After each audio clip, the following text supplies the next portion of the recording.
श्रीमती उषा तंबी जी, श्रीमती गिरिजा कृष्णा जी, श्रीमती रुक्मणी सुब्रमण्यम, श्रीमती राजी वर्गीज, श्रीमती ज्योति and Srimati Lishma. I welcome all of you here and I congratulate all of you for all the good work that you have been doing. ഈ വേദിയിലുള്ള അധ്യക്ഷൻ IC Balakrishnan MLA അടക്കം Shri MLA അടക്കമുള്ള മുഴുവൻ നേതാക്കന്മാരും ഇന്ന് ഈ യോഗത്തിന് എത്തിയിരിക്കുന്ന പ്രിയങ്കരായ സഹോദരി സഹോദരന്മാരെ നിങ്ങളെല്ലാവരെയും ഞാൻ സ്വാഗതം ചെയ്യുന്നു. അതുപോലെ തന്നെ ഈ പരിപാടിയിലൂടെ ഇന്ന് ഉദ്ഘാടനം നിർവഹിക്കുന്ന വിവിധങ്ങളായ ജനോപകാരമായ പദ്ധതികളുടെ പേരിലും ഞാൻ നിങ്ങളെ അനുമോദിക്കുന്നു. I am very, very happy to be here today to inaugurate these 3 projects, the new lift irrigation project, the check dam and canal project, and especially happy about the children-friendly Anganwadi that I am about to inaugurate. ഞാൻ ഇന്ന് ഈ 3 പദ്ധതികൾ, lift irrigation പദ്ധതിയും അതുപോലെ തന്നെ canal പദ്ധതിയും അതുപോലെ തന്നെ ഏറ്റവും പ്രധാനപ്പെട്ട കുട്ടികൾക്ക് വേണ്ടിയിട്ടുള്ള നല്ല അംഗൻവാടിയുടെ പദ്ധതിയും ഉദ്ഘാടനം ചെയ്യുന്നതിന് എനിക്കിവിടെ എത്താൻ കഴിഞ്ഞതിൽ വലിയ സന്തോഷവും അഭിമാനവുമുണ്ട്. I know that you have been facing many problems over here in paddy cultivation. There's been a decline in the area that is being cultivated, and I know that there are several reasons for this, like lack of irrigation facilities, erratic rainfall, and also you have the man-animal conflict, you have attacks from wild animals on your crops, and all these things make it more and more difficult for you as you go along. ഞാൻ നിങ്ങളിവിടെ വലിയ വെല്ലുവിളികൾ നേരിടുന്ന ഒരു കൂട്ടം മനുഷ്യരാണ് എന്ന് എനിക്കറിയാം. ഇവിടെ നെൽകൃഷിയെ സംബന്ധിച്ച് വലിയ രീതിയിൽ ഇന്ന് അത് കൃഷി ചെയ്യുന്ന പ്രദേശം കുറഞ്ഞു വന്നുകൊണ്ടിരിക്കുന്നുണ്ട്. നിങ്ങൾക്ക് മഴ പലപ്പോഴായിട്ട് ലഭിക്കാത്ത സാഹചര്യവും അനവസരത്തിലുണ്ടാകുന്ന മഴ ഉൾപ്പെടെയുള്ള പ്രശ്നങ്ങളുണ്ട്. നിങ്ങളുടെ ജലസേചന പദ്ധതികളെ സംബന്ധിച്ച് പ്രശ്നങ്ങളുണ്ട്. അതുപോലെ തന്നെ മനുഷ്യ വന്യമൃഗ സംരക്ഷണം പ്രശ്നം, അത് സംഘർഷം നിങ്ങളുടെ കൃഷിയെ നശിപ്പിക്കുന്ന സാഹചര്യം ഉണ്ടായിട്ടുണ്ട്. As times are changing and due to the climate change that has been taking place in the world over the last few years, we will see more and more erratic weather. We saw last year what happened in Churalmala and Mundakai, heavy rainfall, and due to that landslides and a huge disaster took place. നമ്മൾ മുന്നോട്ട് പോകുന്തോറും ഈ കാലാവസ്ഥാ വ്യതിയാനത്തിൻ്റെ വലിയ പ്രശ്നങ്ങൾ അനുഭവിക്കുന്ന സമയത്ത് നമ്മളുടെ കാലം തെറ്റിയുള്ള മഴ ഉൾപ്പെടെയുള്ള പ്രശ്നങ്ങൾ നമുക്ക് കൂടുതലായിട്ട് അനുഭവിക്കേണ്ടി വരും. നമുക്കറിയാം, നമ്മുടെ ഈ നാട്ടിൽ മുണ്ടകൈ ചൂരമല പ്രദേശത്ത് കഴിഞ്ഞ വർഷം വലിയ തോതിൽ മഴയുണ്ടാവുകയും ആ മഴ പിന്നീട് ഉരുൾപൊട്ടലിന് കാര്യമായി മാറിയതെല്ലാം നമുക്കറിയാവുന്നതാണ്. The weather is also getting warmer and warmer. നമ്മുടെ കാലാവസ്ഥ കൂടുതൽ ചൂടുള്ളതായി മാറിക്കൊണ്ടിരിക്കുകയാണ്. Rainfall is erratic. Sometimes there's a lot of rainfall for a long time, other times there's less rainfall. കാലം തെറ്റിയുള്ള മഴയാണ്. ചില സമയത്ത് വളരെ വലിയ മഴയുണ്ടാവുന്നു, ചില സമയത്ത് മഴയില്ലാത്ത സാഹചര്യം ഉണ്ടാവും. അപ്പോൾ അത്തരത്തിലുള്ള പ്രശ്നങ്ങളും ഉണ്ട്. So under these circumstances, it becomes very, very important to have good irrigation facilities in the area. അങ്ങനെയുള്ള ഒരു സമയത്ത് നമുക്ക് ഈ പ്രദേശത്ത് ഏറ്റവും നല്ല രീതിയിലുള്ള ഒരു ജലസേചന പദ്ധതി നമുക്ക് ഏറ്റവും ആവശ്യമാണ്. The lift irrigation project I am about to inaugurate will serve 65 acres of paddy land in Kenichira. ഞാനിപ്പോൾ ഇവിടെ ഉദ്ഘാടനം ചെയ്യാൻ പോകുന്ന ഈ ലിഫ്റ്റ് ഇറിഗേഷൻ പദ്ധതി അത് ഏകദേശം 65 ഏക്കറോളം നെൽകൃഷി ചെയ്യുന്ന പ്രദേശത്ത് ഗുണകരമായി മാറും എന്നുള്ളത് ഞാൻ മനസ്സിലാക്കുന്നു. And the check dam and canal will help increase irrigation to paddy farms by a lot. അതുപോലെ തന്നെ നമ്മുടെ കനാലുകളും ചെക്ക് ഡാമുകളും നമ്മുടെ ഈ കൃഷി പ്രദേശത്തേക്ക് വെള്ളം എത്തിക്കുന്നതിന് വേണ്ടി വലിയ രീതിയിൽ സഹായകരമാകും. The Angadisari Anganwadi is built under the BALA model, building as a learning aid.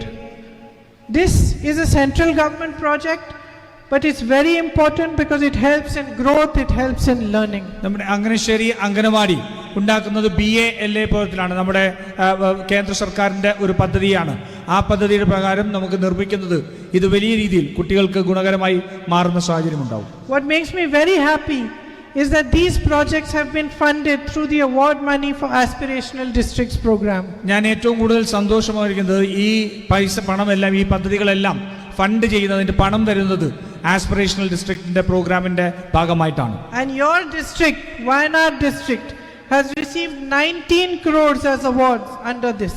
നമുക്ക് ഈ വയനാട് ജില്ലയ്ക്ക് 19 കോടിയോളം രൂപ ഈ പദ്ധതിയുടെ കീഴിൽ അവാർഡായി നമുക്ക് ലഭിച്ചിട്ടുണ്ട്. This is recognition of your hard work, of the hard work of our local bodies, our panchayats, our public officials and the people of Wayanad. നമ്മുടെ പ്രാദേശിക സർക്കാരുകളുടെ, പഞ്ചായത്തുകളുടെയും അതുപോലെ തന്നെ ജനങ്ങളുടെ എല്ലാം കഠിന പ്രയത്നത്തിന്റെ ഒരു അംഗീകാരമായിട്ടാണ് ഈ അവാർഡ് തുക നമുക്ക് ലഭിച്ചിട്ടുള്ളത്. It's a symbol of your hard work, your foresight, that the government is recognizing you, sending more funds to you so that you can build stronger futures. ഇത് നിങ്ങളുടെ ദീർഘവീക്ഷണത്തിന്റെയും നിങ്ങളുടെ കഠിന പ്രയത്നത്തിന്റെയും അതുപോലെ തന്നെയുള്ള പ്രവർത്തനങ്ങളുടെ എല്ലാം ഒരു അംഗീകാരമായതിന്റെ പ്രതീകമായിട്ടാണ് ഇത് വരുന്നത്. അതുകൊണ്ടാണ് കേന്ദ്ര സർക്കാർ കൂടുതൽ പണം നമ്മുടെ പ്രദേശത്തിന് നൽകുന്നത്. When Mahatma Gandhi ji talked about freedom, he talked about freedom of each and every individual, each and every citizen of India. Mahatma Gandhi സ്വാതന്ത്ര്യത്തെക്കുറിച്ച് സംസാരിച്ചപ്പോൾ അദ്ദേഹം സംസാരിച്ചത് ഈ രാജ്യത്തെ ഓരോ പൗരന്റെയും ഓരോ വ്യക്തിയുടെയും സ്വാതന്ത്ര്യത്തെ സംബന്ധിച്ചാണ്. And when he talked about democracy, he talked about democracy going to every single village, every single home. അതുപോലെ തന്നെ അദ്ദേഹം ജനാധിപത്യത്തെ കുറിച്ച് സംസാരിച്ചപ്പോൾ അദ്ദേഹം സംസാരിച്ചത് എല്ലാ ഗ്രാമങ്ങളിലും, ഈ രാജ്യത്തിന്റെ എല്ലാ ഗ്രാമങ്ങളിലും എല്ലാ കുടുംബങ്ങളിലും ആ ജനാധിപത്യം എത്തിപ്പെടുന്നതിനെ സംബന്ധിച്ചാണ്. It was in fulfillment of this dream of Mahatma Gandhi ji's that the Panchayati Raj Act was brought in by Rajiv Gandhi ji in the 80s. 1980-കളിൽ Rajeev Gandhi ഈ പഞ്ചായത്തി രാജ് നിയമം കൊണ്ടുവന്നത് ഗാന്ധിജിയുടെ ആ സ്വപ്നത്തിന്റെ സാക്ഷാത്കാരമായിട്ടാണ്. And it gives me great pride to see the way that panchayats function in Kerala. അത് എനിക്ക് വലിയ അഭിമാനം നൽകുകയാണ്. ഈ കേരളത്തിൽ പഞ്ചായത്തുകൾ പ്രവർത്തിക്കുന്ന രീതി കാണുമ്പോൾ വലിയ രീതിയിലുള്ള അഭിമാനം എനിക്ക് തോന്നുകയാണ്. My first experience of this was when I came here during the terrible disaster that the landslide caused. ഇതിന്റെ ഏറ്റവും ആദ്യത്തെ എൻ്റെ അനുഭവം ഉണ്ടായത് ഈ മുണ്ടകൈ ചൂരുമലയിൽ ഉണ്ടായിരുന്ന ഉരുൾപൊട്ടൽ സംബന്ധിച്ച എൻ്റെ ദുരന്തത്തെ സംബന്ധിച്ച് ഞാൻ ആദ്യമായി ഇവിടെ എത്തിയപ്പോഴാണ്. On one side I saw devastation, great pain, great suffering, people losing everything they had, their families, their livelihoods, their homes, their businesses, schools being washed away. ഞാൻ ഒരു ഭാഗത്ത് കണ്ടത് സ്കൂളുകൾ, അതുപോലെ തന്നെ കുടുംബങ്ങൾ ഇല്ലാതെയാകുന്ന ഓരോ മനുഷ്യനും അനുഭവിക്കുന്ന ദുരന്തങ്ങൾ, അവരുടെ ജീവനോപാധികൾ നഷ്ടപ്പെട്ടവർ, കടകൾ നഷ്ടപ്പെട്ടവർ, വീടുകൾ നഷ്ടപ്പെട്ടവർ, അങ്ങനെ വലിയ തരത്തിലുള്ള ദുരന്തവും വേദനയുമാണ് ഒരു ഭാഗത്ത് ഞാൻ കണ്ടത്. And in the middle of all that, even in the middle of that disaster that was taking place, where people were homeless, camps were being set up, I could not help but notice the efficiency and the dedication and commitment with which the panchayat members were working. അതിൻ്റെ ആ ദുരന്തത്തിൻ്റെ എല്ലാം നശിച്ച ആ ദുരന്തത്തിൻ്റെ നടുവിൽ നമ്മുടെ ദുരന്ത ക്യാമ്പുകൾ ഉൾപ്പെടെ ഉണ്ടാക്കിയെടുക്കുന്ന ആ സമയത്തെല്ലാം ആ വേദനയുടെ എല്ലാം നടുവിൽ ഞാൻ നമ്മുടെ പഞ്ചായത്തിലെ അംഗങ്ങൾ പ്രവർത്തിക്കുന്ന രീതിയാണ് ഞാൻ കണ്ടത്. In that moment of difficulty and suffering, it did not matter which party they belonged to. It did not matter whether they were men or women. It did not matter what their profession was. Every single person was focused only on helping those who had suffered, those who were the victims of the disaster. ആ ദുരന്തത്തിന്റെ എല്ലാം നടുവിൽ, വീടുകൾ നഷ്ടപ്പെട്ടവർ ഉൾപ്പെടെ എല്ലാ ദുരന്തത്തിന്റെ നടുവിൽ നിൽക്കുമ്പോൾ ഏത് പാർട്ടിയിൽ പ്രവർത്തപ്പെട്ടവർ എന്നുള്ളതില്ല, ഒരു പ്രതിബന്ധവുമില്ലാതെ ആ ജനങ്ങളെ എല്ലാം സഹായിക്കുന്ന പഞ്ചായത്ത് മെമ്പർമാരെയും ജനങ്ങളെയുമാണ് എനിക്ക് കാണാൻ സാധിച്ചത്. And when I attended the panchayat meeting with my brother, I was struck by the amount of information and the efficiency with which each panchayat member had been going about providing relief. ഞാൻ പിന്നീട് ആ അവലോകന യോഗത്തിൽ എൻ്റെ സഹോദരൻ രാഹുൽ ഗാന്ധിയോടൊപ്പം സംബന്ധിച്ചപ്പോൾ അവിടുത്തെ പഞ്ചായത്ത് അംഗങ്ങളുടെ ഏറ്റവും വലിയ കാര്യക്ഷമമുള്ള പ്രവർത്തനമാണ് ഞാൻ കണ്ടത്. അവരുടെ കയ്യിൽ എല്ലാ വിവരങ്ങളും ഉണ്ടായിരുന്നു. എവിടെയാണ് എന്താണ് പ്രശ്നം എന്നതിനെ സംബന്ധിച്ച എല്ലാ വിവരങ്ങളും കയ്യിലുണ്ടായിരുന്ന ഒരു പഞ്ചായത്ത് അംഗങ്ങളെ എനിക്ക് കാണാൻ സാധിച്ചു. For me it was the first glimpse of the courage, the strength and the resilience of the people of Wayanad. എന്നെ സംബന്ധിച്ചോളം വയനാടിലെ ജനങ്ങളുടെ പ്രതിരോധത്തിന്റെ ശക്തിയെയും അവരുടെ ധൈര്യത്തെയും അസാമാന്യമായ കരുത്തിനെയും പ്രതീക്ഷിക്കുന്ന ആദ്യത്തെ ദൃശ്യമായിരുന്നു എൻ്റെ മനസ്സിലേക്ക് എത്തിയത്. The next time I saw the panchayats functioning was during my own election. രണ്ടാമത് ഞാൻ പഞ്ചായത്തുകൾ പ്രവർത്തിക്കുന്നത് കണ്ടത് എൻ്റെ തിരഞ്ഞെടുപ്പിനാണ്. Again, every member of every party, whichever candidate he was helping, whichever political party he belonged to, everybody was deeply involved in the democratic process. Going house to house, carrying their own messages, organizing meetings during the election, bringing people out to vote. All of this work was done with great dedication. പിന്നെയും ആ തെരഞ്ഞെടുപ്പിൽ പഞ്ചായത്ത് തലത്തിൽ ഏത് പാർട്ടിയിൽപ്പെട്ടവരാണെങ്കിലും അവരേത് സ്ഥാനാർത്ഥിയെ പിന്തുണയ്ക്കുന്നവരാണെങ്കിലും അവരേറ്റവും താഴെത്തട്ടിൽ ജനാധിപത്യം ശക്തിപ്പെടുത്തുന്നതിനെ സംബന്ധിച്ചിട്ടുള്ള പ്രവർത്തനങ്ങൾ നടത്തുകയും ഓരോ വീടുകളിലും അവർ ലഘുലേഖലകമായി എത്തുകയും തെരഞ്ഞെടുപ്പിൻ്റെ ദിവസം പരമാവധി ജനങ്ങളെ വോട്ടിംഗ് ബൂത്തിലേക്ക് എത്തിക്കുന്നതിന് വേണ്ടിയിട്ടുള്ള പ്രവർത്തനങ്ങൾ നടക്കുകയും എല്ലാം ഞാൻ രണ്ടാമത് ഇവിടെ എൻ്റെ തെരഞ്ഞെടുപ്പിനെ കാണുകയുണ്ടായി. And so I would like to congratulate each one of you because you symbolize the democracy that India is. അതുകൊണ്ട് ഞാൻ നിങ്ങളെ എല്ലാവരെയും അഭിനന്ദിക്കാൻ ആഗ്രഹിക്കുന്നു. കാരണം ഈ രാജ്യം പ്രതിനിധീകരിക്കുന്ന ജനാധിപത്യത്തെ നിങ്ങൾ ഏറ്റവും മഹത്തരമായിട്ട് ഏറ്റവും അതിൻ്റെ പ്രതീകമായിട്ട് നിങ്ങൾ മാറുകയായിരുന്നു. When you discharge your duty towards the people of your panchayat, you also discharge your duty towards India, towards our democracy and towards the values that are in our constitution. നിങ്ങൾ പഞ്ചായത്തിലെ ജനങ്ങൾക്ക് വേണ്ടി നിങ്ങൾ സേവനം അനുഷ്ഠിക്കുമ്പോൾ നിങ്ങളുടെ കർമ്മം നിങ്ങൾ നിർവഹിക്കുമ്പോൾ നിങ്ങൾ ഈ രാജ്യത്തിൻ്റെ ജനാധിപത്യത്തിനെ തന്നെ നിർവഹിക്കുന്ന ഒരു കർമ്മമായി അത് മാറുകയാണ്. I would like to congratulate the Panamaram block for being ranked 16th in India in September 2024 under the aspirational block program. ഞാൻ പനമരം ബ്ലോക്ക് പഞ്ചായത്തിനെ അഭിനന്ദിക്കാൻ ആഗ്രഹിക്കുകയാണ്.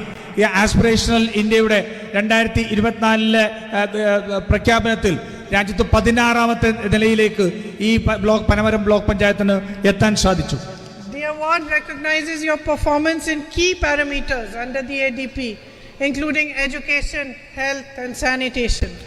നമ്മുടെ ആരോഗ്യം, അതുപോലെ തന്നെ മാലിന്യ വിമുക്തമാക്കുന്നത്, തന്നെ വിദ്യാഭ്യാസം ഉൾപ്പെടെയുള്ള മേഖലകളിൽ ഈ ബ്ലോക്ക് പഞ്ചായത്ത് നടത്തിയിട്ടുള്ള ആസ്പിറേഷണൽ ഡിസ്ട്രിക്ട് പ്രോഗ്രാമിന്റെ ഭാഗമായിട്ടുള്ള ഏറ്റവും പ്രധാനപ്പെട്ട മാനദണ്ഡങ്ങൾ പൂർത്തീകരിച്ചതിന്റെ ഭാഗമായിട്ടാണ് ആ അവാർഡ് ലഭിക്കുന്നത്. The rank stands testament to the unwavering commitment of our local bodies towards improving the quality of life of our citizens. നമ്മുടെ രാജ്യത്തെ പൗരന്മാരുടെ ജീവിത നിലവാരം മെച്ചപ്പെടുത്തുന്നതിന് വേണ്ടി നിങ്ങൾ കാണിക്കുന്ന ഏറ്റവും അചഞ്ചലമായ നിശ്ചയദാർഢ്യത്തിന്റെ പ്രതീകമാണ് ആ award. I see so many of my sisters here. ഞാൻ ഇവിടെ എൻ്റെ ഒട്ടേറെ സഹോദരിമാരെ കാണുന്നുണ്ട്. I am so deeply proud of the work you do. ഞാൻ ഏറ്റവും അധികം വലിയ ആഴത്തിലുള്ള അഭിമാനം എനിക്ക് നിങ്ങൾ ചെയ്യുന്ന പ്രവർത്തനങ്ങളെ സംബന്ധിച്ചുണ്ട്. Each one of you must congratulate yourselves. നിങ്ങൾ ഓരോരുത്തരും നിങ്ങളെ അഭിനന്ദിക്കണം. You hold up our society. നിങ്ങളാണ് ഈ സമൂഹത്തെ ഉയർത്തി നിർത്തുന്നത്. And you hold up our democracy. നിങ്ങൾ ഈ ജനാധിപത്യത്തിനെ നിങ്ങൾ ഉയർത്തിപ്പിടിക്കുന്നു. You bring up the next generation. നിങ്ങൾ അടുത്ത ഒരു തലമുറയെ നിങ്ങൾ വാർത്തെടുക്കുകയാണ്. It is you who teach them values. നിങ്ങളാണ് അവരെ ഈ മൂല്യങ്ങളെ സംബന്ധിച്ച് പഠിപ്പിക്കുന്നത്. It is you who teach them the right path. നിങ്ങളാണ് അവരെ ശരിയായ പാത പഠിപ്പിച്ചു കൊടുക്കുന്നത്. And I know many of you who are Asha workers and working in Anganwadis are facing great difficulties. എനിക്കറിയാം ഈ നിരവധിയായിട്ടുള്ള ആശാ പ്രവർത്തകരായിട്ടുള്ളവർക്കും അതുപോലെ തന്നെ അംഗനവാടി പ്രവർത്തകരും വലിയ പ്രശ്നങ്ങൾ അനുഭവിക്കുന്നുണ്ട്. You must have been seeing that all of us MPs from Kerala have been taking up your cause in parliament. നിങ്ങൾ കാണുന്നുണ്ടാകും, ഞങ്ങൾ കേരളത്തിൽ നിന്നുള്ള എല്ലാ എംപിമാരും നിങ്ങളുടെ വിഷയങ്ങൾ ഏറ്റെടുത്തുകൊണ്ട് പാർലമെന്റിൽ പോരാടുന്നുണ്ട്. We all want you to get the wages that you deserve. നിങ്ങൾക്ക് അർഹമായ നിങ്ങളുടെ വേതനം നിങ്ങൾക്ക് ലഭിക്കേണ്ടതുണ്ട്. And we hope that with all our efforts, our collective efforts, your wages will be increased. അതുകൊണ്ട് ഞങ്ങൾ വിശ്വസിക്കുന്നു ഞങ്ങളുടെ കൂട്ടായ പ്രവർത്തനത്തിന്റെ ഫലമായി നിങ്ങളുടെ വേതനം കൂട്ടുന്ന നടപടികൾ കേന്ദ്ര സർക്കാരിൽ നിന്നുണ്ടാകും എന്ന്. Many are also facing problems because the Manrega wages have not been released by the central government and have been delayed. പല ആൾക്കാരും ബുദ്ധിമുട്ട് അനുഭവിക്കുന്നുണ്ട്. തൊഴിലുറപ്പ് പദ്ധതിയുടെ വേതനം കേന്ദ്ര സർക്കാർ അത് നൽകാത്തത് സംബന്ധിച്ച് വലിയ പ്രശ്നങ്ങൾ അനുഭവിക്കുന്നുണ്ട്. That has also been raised in parliament and we are fighting for your cause as well. അതും ഇന്ത്യയുടെ പാർലമെന്റിൽ ഞങ്ങൾ ഉയർത്തിപ്പിടിക്കുകയും ഞങ്ങൾ ആ കാര്യത്തിന് വേണ്ടിയിട്ടുള്ള പോരാട്ടം നടത്തുകയുമാണ്. So with great pride I congratulate you once again for the projects that are being inaugurated today, and for all the hard work that you do towards the community, and for how with dedication and commitment you continue to serve your community. അതുകൊണ്ട് ഇന്ന് ഇവിടെ ഏറ്റെടുത്ത് നടത്തുന്ന ഈ പ്രവർത്തനങ്ങൾ സാക്ഷാത്കരിക്കപ്പെടുമ്പോൾ ഞാൻ വലിയ അഭിമാനബോധത്തോടുകൂടി നിങ്ങളോട് അഭിനന്ദിക്കുകയാണ്. ഇത്തരത്തിലുള്ള പ്രവർത്തനങ്ങൾ ഏറ്റെടുത്ത് മനുഷ്യരുടെ ജീവിതത്തിൽ മാറ്റം വരുത്തുന്നതിന് വേണ്ടിയുള്ള ശ്രമങ്ങൾ നടത്തുന്നതിന് Thank you very much. നന്ദി.